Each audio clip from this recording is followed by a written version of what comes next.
Salut tout le monde, bienvenue aujourd'hui pour une nouvelle review, j'espère que vous portez tous très bien. Aujourd'hui, on va jeter un coup d'œil à une assez grosse figurine de chez DC Multiverse, McFarlane Toys. Fashioned a prison that you couldn't leave without sacrificing your heart's desire.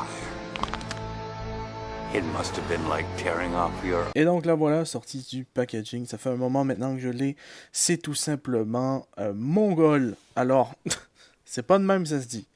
J'ai juste trop de difficultés à prononcer le nom anglais qui est Mongol.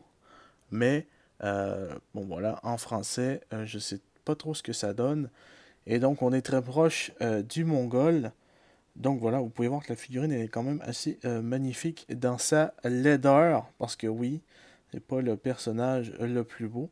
Et c'est pas la figurine la plus articulée non plus. Donc juste pour vous montrer un petit peu plus près. Ça va être difficile pour moi de faire la session articulation parce que j'ai pas énormément de place. La figurine est quand même assez grosse, donc je vais y aller comme ça. Pour ce qui est du torse, c'est un seul morceau, donc il n'y a pas vraiment d'articulation, à part le mouvement ici. Il doit avoir une boule qui monte ici et la boule qui descend. Alors les boules, ça tombe très bien. Donc, c'est vraiment un morceau, ce qui est dommage parce que tu n'as pas le crunch supplémentaire que tu aurais sur une figurine comme chez McFarlane Toys, chez McFarlane Toys, chez les Marvel Legends, voilà, c'est ce que je voulais dire. C'est dommage. Aussi, ce qui est dommage, c'est que c'est, je pense que vous pouvez entendre que déjà c'est des joints qui sont assez serrés, mais c'est surtout joints simples au niveau des bras, donc il n'y a pas de joint double.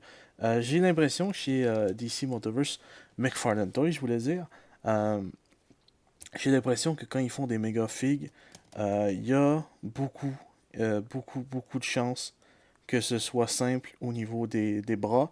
Je sais pas trop pourquoi. Est-ce que c'est pour sauver au niveau du sculpte ou est-ce que c'est pour sauver au niveau de l'argent? J'en ai aucune idée. Et donc, au niveau des jambes, bien sûr, c'est double. Et ça touche quand même pas mal. Ça ne touche pas les fesses, ce qui est correct, je veux dire, pour une figurine qui mesure à peu près 12 pouces de haut, donc 30 cm. C'est plutôt pas mal. Assez peu de mouvement au niveau des pieds. Je veux dire que ça bouge. Articulation au niveau des orteils aussi, qui est plutôt pas mal. Et il n'y a pas énormément de mouvement au niveau euh, bon, je vais dire ça comme ça, mais il n'y a pas énormément de mouvement au niveau de la bite. Voilà. Vous allez voir ce que je veux dire. Donc, la split, bien sûr, on peut voir un peu. Ah ben, je peux voir un peu à l'intérieur. Vous ne pouvez pas vraiment le voir parce que c'est très sombre. Enfin, bref.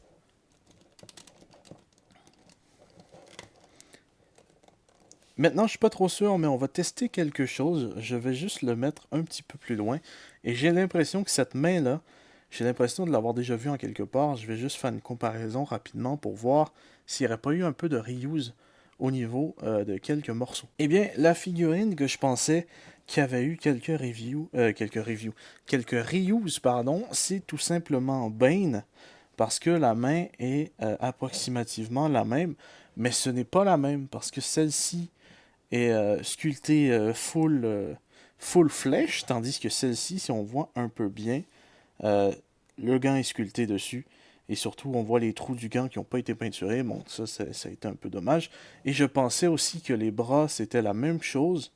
Mais là, on peut un peu voir un petit peu plus parce que de base, j'ai peinturé les veines avec un petit peu de vert parce que, bah voilà, ce Bane-là est juste énorme. Donc, c'est pas un Bane normal, c'est un Bane qui est sur le juice. Donc, c'est tout à fait normal que les veines soient vertes un peu avec un genre d'effet de transparence, mais ce n'est pas les mêmes bras. Je pensais que ça allait être exactement les mêmes, mais ce n'est pas les mêmes bras. Les veines ne sont pas exactement au même endroit. Et donc, juste pour vous montrer un peu, si je les mets côte à côte, qu'est-ce que ça donne? Eh bien, ben disparaît. Donc, il y a vraiment une différence de taille entre les deux. Je peux les mettre face à face. Vous voyez un peu à quoi ça ressemble. Bane est beaucoup plus petit et gagne quand même niveau stabilité. Donc voilà. Mongol, qui est... je vais dire le nom de la manière différente à chaque fois, ça fait aucun sens. Qui est quand même pas mal plus grand que Bane. Maintenant, si on compare un peu avec une figurine de taille classique, vous pouvez voir que Mr. Freeze, eh ben, c'est pas ça du tout. Donc, si on met un petit peu plus loin, on peut voir un peu Mr. Freeze que... voilà, il y a de la taille, il y a de la différence quand même. C'est un truc de fou. Petit point faible de cette figurine, il vient tout simplement que un stand DC Multiverse pour que la figurine tienne debout, même si je trouve qu'elle tient quand même très bien seule. Et bien sûr, la carte à collectionner qui est dans tous les packagings de figurines DC. Il n'y a que ça qui vient avec une figurine qui est supposée être de luxe. Donc ça, c'est vraiment dommage. Donc voilà, j'espère quand même que cette review vous aura plu. On se retrouve la prochaine fois pour une prochaine review. Je vous dis à la prochaine. Portez bien tout le monde. Peace!